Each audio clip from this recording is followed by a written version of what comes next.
उत्तर प्रदेश के माध्यमिक स्कूलों में आने वाले टाइम पर 4 बड़ी भर्तियां देखने को आपको मिलेगी। इसमें से एक भर्ती के आवेदन फार्म बहुत जल्द अगले महीने से प्रारंभ हो रहे हैं।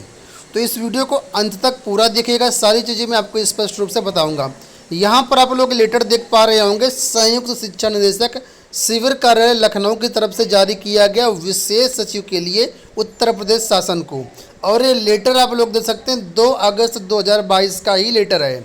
यहाँ पर देख सकते हैं लिखा है कि विभाग की 6 माह की कार्य योजना के क्रियान्वयन के संबंध में।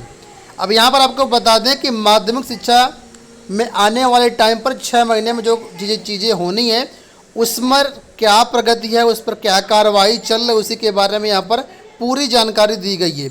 1 अगस्त 2022 को विशेष सचिव माध्यमिक शिक्षा उत्तर प्रदेश शासन की अध्यक्षता में बैठक हुई है और उसमें जो बिंदु उपलब्ध कराए गए उसके अनुसार यहाँ पर सारी रिपोर्ट दी गई है। तो सबसे पहली सूचना यहाँ पर आप लोग देख सकते हैं कि 75 नवीन राजकीय विद्यालयों का निर्माण और संचालन हेतु पद सृजन के बारे में यहाँ पर बताया गया। तो इन कॉलेजों में भी आने वाले टाइम पर भर्तियाँ देखने को मिलेगी, लेकिन मैं जो चीज़ें बताने जा रहा हूँ वो यहाँ पर आपको नीचे देखने को मिलेंगी। तो यहाँ पर नीचे आएंगे तो यहाँ पर आप लोग देख सकते हैं सबसे पहली भर्ती आपकी है जो भी राजकीय और एडेड विद्यालय हैं उत्तर प्रदेश में, वहाँ पर समूह घ की भर्तियाँ होंगी। समूह घ का मतलब चपरासी की भर्तियाँ। चपरासी के अंतर्गत कई सारे पद होते हैं, जैसे कि उसमें फर्रास होता है ना, प्याऊ होता है और माली भी होता है। कई सारे पद होते हैं जो कि चपरासी के अंतर्गत आते हैं, उन सभी पर भर्तियाँ देखने को मिलेगी। लेकिन अफसोस की बात यहाँ पर ये है कि ये जो भर्तियाँ होंगी आउटसोर्सिंग के माध्यम से होगी और कौन सी एजेंसी ये भर्तियाँ कराएगी इसके चयन की कार्य योजना के बारे में बताया गया है। देखिए यहाँ पर आपको बता देता हूँ क्या लिखा है। लिखा है कि सदस्य सचिव द्वारा अवगत कराया गया कि आउटसोर्सिंग की प्रक्रिया निर्धारित और कार्य योजना विकास हेतु गठित समिति की बैठक शिक्षा निदेशक की अध्यक्षता में प्रस्तावित है। तदुपरांत प्रस्ताव प्रस्तुत किया जाएगा। और यहाँ पर देखिए लिखा है कि राजकीय एवं सहायता प्राप्त विद्यालयों में समूह घ के अधिक पदों पर आउटसोर्सिंग से चयन पर विचार हेतु समिति की बैठक एक ही तिथि को संपन्न करा करके 4 अगस्त 2022 तक शासन को प्रस्ताव उपलब्ध करवाया जाए। तो पहली भर्ती ये हो गई। दूसरी भर्ती यहाँ पर आप लोग देख सकते हैं अल्पसंख्यक विद्यालयों में शिक्षक भर्तियों के बारे में अपडेट किया गया है कि अल्पसंख्यक विद्यालयों में शिक्षक भर्तियां होंगी। इसके लिए एजेंसी का चयन जल्द से जल्द किया जाए। एजेंसी चयन के लिए तैयारी जो है प्रारंभ कर दी गई है। ठीक है। दूसरी जो यहाँ पर अगली अपडेट है वो है सहायता प्राप्त माध्यमिक विद्यालयों में कलर की भर्तियाँ। आप लोग जानते हैं एडेड विद्यालयों में UPSSC के अंतर्गत कलर की भर्तियाँ होंगी और इसका पूरा जो कार्यक्रम है वो जारी कर दिया गया। हमने अपने चैनल पर इसका पूरा डिटेल वीडियो बनाया हुआ है, कब से कब तक ऑनलाइन फॉर्म भरे जाएंगे और इसके फॉर्म अगले महीने सितंबर से भरे जाएंगे अक्टूबर तक। ठीक है। तो पूरी प्रक्रिया की जानकारी हमारे चैनल पर दी गई, आप लोग इस वीडियो को देख लीजिएगा। डिस्क्रिप्शन बॉक्स में हम आपको लिंक दे देंगे। ठीक है। और यहाँ पर देखिए क्या चल रहा है तो इसके बारे में बताया गया है कि 4 जुलाई 2022 को सहायता प्राप्त माध्यमिक विद्यालयों में लिपिकों की भर्ती के संबंध में शासनादेश निर्गत कर दिया गया, जिसमें भर्ती की कार्यवाही की समय सारणी भी निर्धारित है। और इसमें बताया गया कि अब तक 18 मंडलों में से 11 मंडलों की रिक्ति की जो सूचना है वो प्राप्त हो गई है।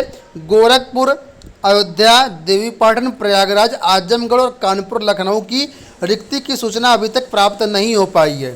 1 सप्ताह में संपूर्ण रिक्तियों का चिन्हांकन हो जाएगा, तदनुसार आगे जो कार्रवाई है वो की जाएगी। और यहाँ पर आदेश भी दिए गए हैं कि 1 सप्ताह के अंतर्गत जो भी पदों का ब्यौरा नहीं आया है वो ब्यौरा मंगाया जाए और आगे की जो भी कार्रवाई है वो की जाए। ठीक है। तो ये देखो हमने आपको बताई चीज़ें और यहाँ पर नीचे आएंगे तो यहाँ पर कुछ चीज़ें और है माध्यमिक विद्यालय में क्या क्या चल रहा है। अब लास्ट जो भर्ती है वो यहाँ पर योग शिक्षकों की भर्तियाँ। आप लोग जानते होंगे समाचार पत्रों के माध्यम से इसकी जानकारी दी गई थी। तो माध्यमिक विद्यालयों में योग शिक्षकों की भी भर्तियाँ होंगी। योग शिक्षकों की भर्तियाँ 2 तरीके से हो करने की तैयारी है। पहला तरीका ये कि जो वर्तमान में शिक्षक कार्यरत हैं उन्हीं को प्रमोशन कर दिया। प्रमोशन का मतलब उन्हीं में अतिरिक्त चार्ज दे दिया जाए उनको और उनको वहाँ पर योग शिक्षक के रूप में तैनात कर दिया जाए। मतलब जो पहले से कार्यरत शिक्षक हैं उन्हीं को योग शिक्षक के रूप में अपॉइंट कर दिया जाए। एक तरीका ये है। दूसरा तरीका ये है कि ये भर्तियां जो हैं आउटसोर्सिंग के माध्यम से भी कराए जाने की तैयारियां चल रही हैं। तो अभी इसमें निर्धारित नहीं हो पाया है कि क्या तरीका हो, कैसे होगा। दोनों तरीक़ों के यहाँ पर विकल्प लिया गया है। अब देखना ये होगा कैसे इस चीज़ को इम्प्लीमेंट किया जाएगा और कैसे भर्ती कंप्लीट हो पाएगी। तो इस पर भी देखिए यहाँ पर कुल मिलाकर के जो प्रस्ताव है वो रखा गया है और इस पर कार्रवाई चल रही है। तो कुल मिलाकर के जो चीज़ें यहाँ पर थी उसके बारे में पूरी जानकारी दी गई है। कुल मिलाकर के 12 यहाँ पर कार्य योजनाएं उस पर अमल चल रहा है। आने वाले टाइम पर आपको ये 4 भर्तियाँ जो मैंने आपको बताई देखने को मिलेगी। साथ में माध्यमिक विद्यालय में और क्या क्या चीज़ें चल रही हैं तो इस पूरी PDF में दिया गया है। और एक यहाँ पर एक बड़ी अपडेट मैं आपको और बता देता हूँ, जो भी लोग TGT PGT की तैयारी कर रहे हैं, कि आने वाले टाइम पर हो सकता है ऐसा भी हो कि जो एडेड विद्यालय हैं, एडेड विद्यालयों के जो प्रबंधक हैं उनका पत्ता साफ कर दिया जाए। यहाँ पर देख सकते हैं लिखा है कि बिना प्रबंध तंत्र के सहायता प्राप्त विद्यालयों हेतु नीति का विकास। लिखा है कि समिति के सदस्य सचिव द्वारा अवगत कराया गया कि प्रस्ताव का ड्राफ्ट तैयार किया गया है जिस पर विचार हेतु आज समिति की बैठक निर्धारित है।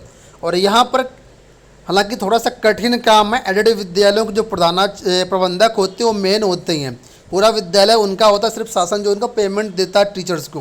तो यहाँ पर थोड़ा सा कठिन है, लेकिन इस पर भी सरकार विचार कर रही है। आने वाले टाइम पर हो सकता है ये चीज़ें लागू हो जाएं। तो ये हो गई सारी डिटेल्स। आशा करते हैं वीडियो पसंद आया होगा। ये PDF चाहिए तो हमारे टेलीग्राम पर मिल जाएगी। टेलीग्राम का लिंक वीडियो के डिस्क्रिप्शन बॉक्स में दिया गया, आप लोग चेकआउट करके वहाँ से डाउनलोड कर लीजिएगा।